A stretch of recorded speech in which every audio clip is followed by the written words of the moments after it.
Nagaan Waaqayyo Abbaa kan Ilmaa kan Hafuura Qulqulluu bakka jirtan hundumaatti Waaqayyo Gooftaa keenya Yesuus Kiristoos biraa isiniif haa baay'atu. An nagaa koodha obboleessi keessan nagaan Waaqayyo isiniif haa baay'atu. Waaqayyo inni guyyaa kana yeroo akkasii nuu kenne bara keenya kan eege nagaatti fayyaatti yeroo kana kan nuuf kenne Waaqayyo maqaan isaa bara baraan haa eebbifamu. Ganama kana dhaamsa tokkoon qabadhee isiniif dhiyaadhe. Yesuus Kiristoos kaleessas har'as baraa hamma bara baraatti suma sana. Inni waa'ee keetiif waan yaaduuf yaaddoo kees hundumaa isatti akka gattu. Jaalala bara baraa akka inni si jaallate. Isa malee karaan akka inni hin jirre. Isa malee dhugaan akka hin jirre. Isa malee jireenyi akka hin jirre. Namni isa qabu jireenya bara baraa akka qabu. Macaafni qulqulluun akka jedha hamma isatti amanataniif jireenya bara baraa haa qabaataniif Waaqayyo tokkicha ilma isaa biyya lafaa kenne jedha. Inni kenname kun tola Waaqarraa dhufe. Namni isa gadi fiduudhaaf gatii baase hin jiru. Namni akka inni gadi dhufuuf wareega kaffale hin jiru. Aarsaa kaffale hin jiru. Waaqayyo ilmaan namootaa jaalachuurraa kan ka'e. Warra badan barbaachuudhaaf, warra karaarraa kaatan karaatti deebisuuf, warra jireenya tadhaa'e jireenya isaan tadhaa'e mi'eessuuf, warra karaan harkaa bade karaatti deebisuuf, warra abdii isaanii dukkanaa'e, warra jireenya isaan harkaa bade waan qabatan warra wallaalan, jireenya dukkanaa keessa, abdii dukkanaa keessa, abdii jireenya of keessaa hin qabne. Adeemsa jireenya abdii of keessaa hin qabne, adeemsa mul'ata hin qabne, adeemsa dukkanaa'aa keessa warra jiran gara jireenya bara baraatti, gara nagaa bara baraatti, gara boqonnaa bara baraatti isaan fiduudhaaf Waaqayyo akkasumatti tokkicha isa jaallatu ilma isaa laate. Isatti kan amanu hundumtuu immoo jireenya bara baraa qabaa jedha. Namni kan inni barbaadu jireenya. Karaan barbaada, dhugaan barbaada, jireenyi immoo biyya lafaa kana keessaa iddoo kamitti hin argamu. Kaabaan dhufu jireenyi, kibbaan dhufu jireenyi, bahaan dhufu jireenyi, dhiyaan dhufu jireenyi. Jireenyi iddoon inni itti argamu Yesuus keessa duwwaadha. Jireenyi kan isatti kan mul'atu, jireenya ta'ee Waaqarraa kan dhufe, jireenya kennuuf Waaqarraa kan dhufe. Jireenya kennuudhaaf waan aarsaa kan kaffale, jireenya kennuudhaaf warra jireenya hin qabneetiif Waaqarraa ergamee kan dhufe ilma Waaqayyoo Yesuus Kiristoos. Namni ilma Waaqayyoo qabu jireenya qaba. Namni ilma Waaqayyoo qabu boqonnaa nagaa bara baraa qaba. Haleluuyaa! Ilma Waaqayyootti kan amanu jireenya qaba. Ilma Waaqayyootti kan namanne ammayyuutti faradamee jira. Firdii kana jalaa ooluuf, firdii kana jalaa ba'uudhaaf, firdiin kun akka inni isarraa cabuuf ilmi namaa gochuun kan irra jiraatu yoo jiraate ilma Waaqayyoo isa tola Waaqarraa ergametti amanuu qaba. Kanaan ala jireenyi hin jiru. Kanaan ala biyya lafaa kana keessaa iddoon deemnee jireenya argannu hin jiru. Aarsaan nuti kaffallee jireenya argannu hin jiru. Gatiin nuti baafnee jireenya argannu hin jiru. Isa dhumaaf isa tokkoof ilma Waaqayyootu jireenya. Iyesuus Kiristoostu jireenya. Olaadaanaa Maasadiyaa. Ilma Waaqayyoo Iyesuus Kiristoos kan qabutu jireenya qaba. Arrabbii lafaa waan baay'ee qabdi. Beekumsi baay'ateera, ogummaan baay'ateera, meeshaan teekinooloojiin baay'ateera, bal'ateera. Addunyaan kun kan ittiin wal doorsiftu, addunyaan kun kan ittiin wal ajjeeftu, meeshaalee ammayyaa baay'ee qabdi. Waan ittiin wal ajjeeftu oomishtee qabdi malee addunyaan kun waan ittiin jireenya argatan hin oomishne. Wantoonni ittiin jireenya argatan tokkoyyuu hin jiru kan ittiin jireenya balleessan garuu addunyaan kun guuttattee qabdi. Obboleessa koo dhaamsa guddaan ganama kana sii qabadhee jira. Obboleettii koo dhaamsa guddaan qabadhee siif jira. Dhaamsi ani sii qabu Yesuustu jireenya. Dhaamsi kun immoo Yesuustu fayyina keedha. Yesuustu karaa keedha.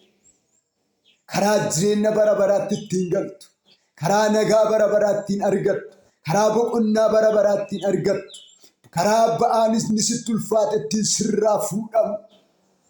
Kiraa daalaa baadanamaa sadiyaa. Isin warri itti dhamaatanii dadhabdan ba'aanis kan isinitti ulfaate gara koo kottaa. Maatiyoos boqonnaa 11:28. Ba'aan kan isinitti ulfaate, itti dhamaatanii kan dadhabdan, yaaddoo jireenyaa kan qabdan, isin waan qabattan kan wallaaltan, yaaddoftanii kan jirtan, jireenyi isinitti ulfaatee kan jiru, ba'aasaa kan dadhabdan, baachuu kan dadhabdan, isin gara koo kottaa, ani isinan boqochiisaa. Ani isinan boqochiisaa. Boqonnaa dhugaan, boqonnaa guutuun, boqonnaan jireenya of keessaa qabu, boqonnaa amansiisan Yesuus bira jira. Yesuus bira jireenya bara baraatu jira. Yesuusin bira boqonnaa bara baraatu jira. Yesuusin bira nagaa bara baraatu jira. Yesuusin bira aara galfii bara baraatu jira. Addaa markaa wanti inni abdachiifame harkaa baanan, mootummaan harkaa fuudhamnaan, bulchiinsi harkaa fuudhamnaan, ilmi Waaqayyoo garuu humna du'aa irratti, arfii du'aa irratti mo'icha argatee, du'aaf humna du'aa golgaleessee, arfii du'aa cabsee, mirga abbaa isaatti ol ba'ee, mo'icha isa addaa markaa baafame sana ilmaan namootaaf deebiseera. Har'a namni baay'een bittaa seexanaa jala jira. Namni baay'een garbummaa daabiloos jalatti bitamee jira. Namni baay'een mootummaa du'aa jalatti bitamee jira. Mootummaa du'aa jalaa ba'i gara mootummaa Kiristoositti kottu. Mootummaa Kiristoos keessa nagaa jira. Jeequmsi hin jiru, gaddi hin jiru, boo'ichi hin jiru. Macaafni qulqulluun akkas jira, inni teessoo irra taa'u suni wanta hundumaa haaraa hin godhaa. Jireenya kee haaressa.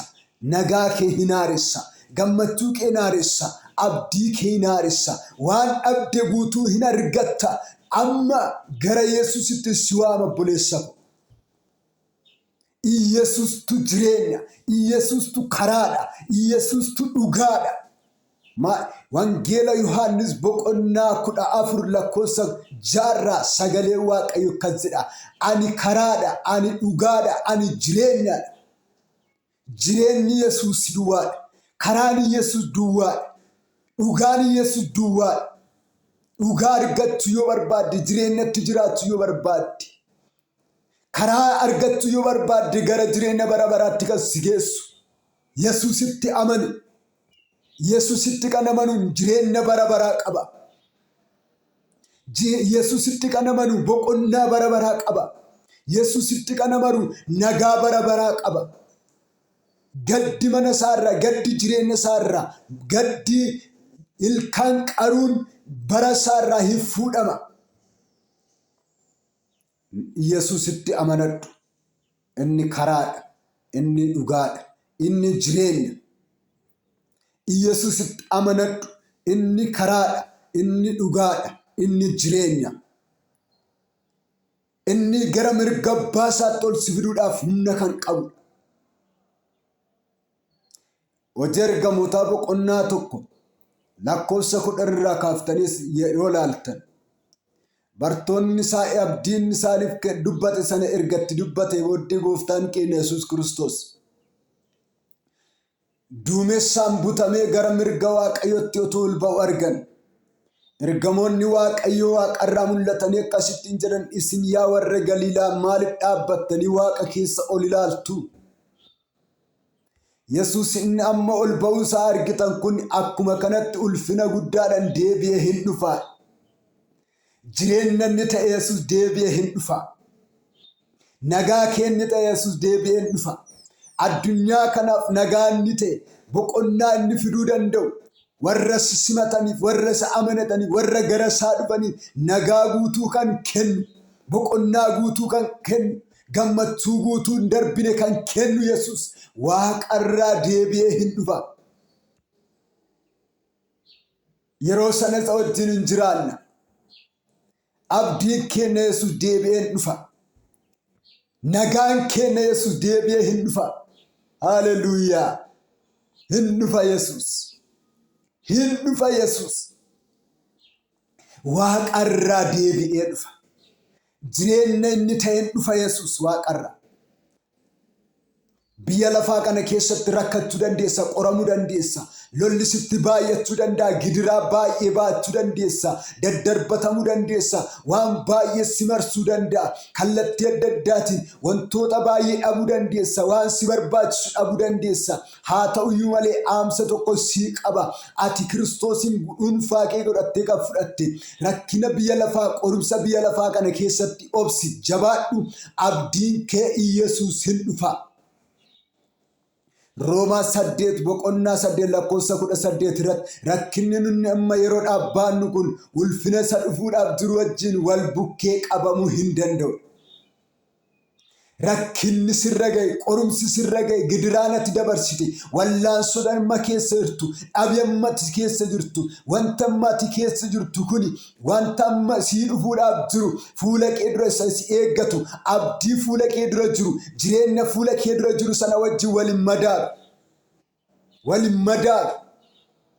Wal bukkee qabamuu hin danda'u. Gatiin dura kee jiru ulfina guddaadha. Gatiin dura kee jiru waan gatii isaa tilmaamamuu hin dandeenyedha. Waan tilmaama hin qabnetu dura kee jira obboleessa ko. Waan gatii isaa tilmaama biyya lafaa kana hin qabnetu. Herreegi biyya lafaa kana kan ittiin tilmaamamnetu waan waaqarraatu si eeggata. Kanaaf gooftaa Yesuus Kiristoositti amanadhu. Kanaaf ilma Waaqayyoo Yesuus isa waaqarraa dhufetti amanadhu. Namni Yesuus Kiristoositti amanatu jireenya qaba isinitti himeera. Namni Yesuusitti amanatu boqonnaa bara baraa qaba isinitti himeera. Waaqayyo maqaan isaa eebbifamu. Dubbii kana keessatti jireenya keessan eeggadhaa. Jireenya keessan fidadhaa. Achi keessa yoo galtan jireenya qabdu. Achi keessatti boqonnaa qabdu. Yesuusin ala namtuu nagaan hin jiru. Yesuusin ala jireenyi hin jiru. Yesuusin ala boqonnaan hin jiru. Yesuusin ala akkasumaan qilleensa abootudha. Jireenyi qilleensa abootudha. Abdiin qabachuun qilleensa abootudha. Wanti hundumtuu qilleensa abootudha. Yesuusin alatti abdiin hin jiru. Yesuusin alatti jireenyi hin jiru. Yesuusin alatti nagaan hin jiru. Boqonnaan hin jiru. Boqochuu barbaannan, nagaa argachuu barbaannan, gammachuutti jiraachuu barbaannan, waan gaarii tokko qabachuu yoo barbaadde, iddoo bal'inaatti, iddoo ulfinaatti darbuu yoo barbaadde, jireenya bara baraa argachuu yoo barbaadde, gara Yesuus kottu. Yesuusitti si waama. Yesuus jireenya keedha. Yesuus nagaa keedha. Waaqayyo dubbii kanaan akka jiraannuuf, dubbii kanatti qabamnee jireenya bara baraa akka qabaannu gooftaan nu haa gargaaru. Maqaan isaa bara baraan haa eebbifamu. Baay'ee sin kabaja, sin jaalladha obboloota ko. Har'as bara baraan abdii guutuu qabaannee jiraachuudhaaf Yesuusitti amanachuu nu barbaachisa. Gooftaan koo Yesuus Kiristoos haa eebbisu. Eebbifamaa. Baay'ee sin jaalladha. Waaqayyoon waliin kadhanna. Waaqa naga'aa, Waaqa bara baraa, Waaqa araarri kee dhuma hin qabne, gaarummaan kee lakkoofsa hin qabne galanni siif haa ta'u. Ati jireenya, ati dhugaadha, ati karaadha. Karaan si malee kan hin jirre dubbii kee nutti himteetta. Maqaa gooftaa Yesuusiin dhugaa kana wajjin walii gallee karaa kanarra buunee jireenya isaa ta'e si wajjin walii gallee jireenya bara baraa argachuudhaaf maqaa Yesuusiin ayyaana nu baay'isi. Nu gargaari. Karaa keenya irratti nu eegi. Adeemsa har'aa boruu keessatti si gaddisiisnee karaa keerraa akka hin maqneef ayyaana nu baay'isi. Waan hundumaatti anas obboloota dubbii kana dhagaan ati gargaari. Maqaa tokkichatti nu jaallatte ilma kee Yesuus Kiristoosiin. Ameen.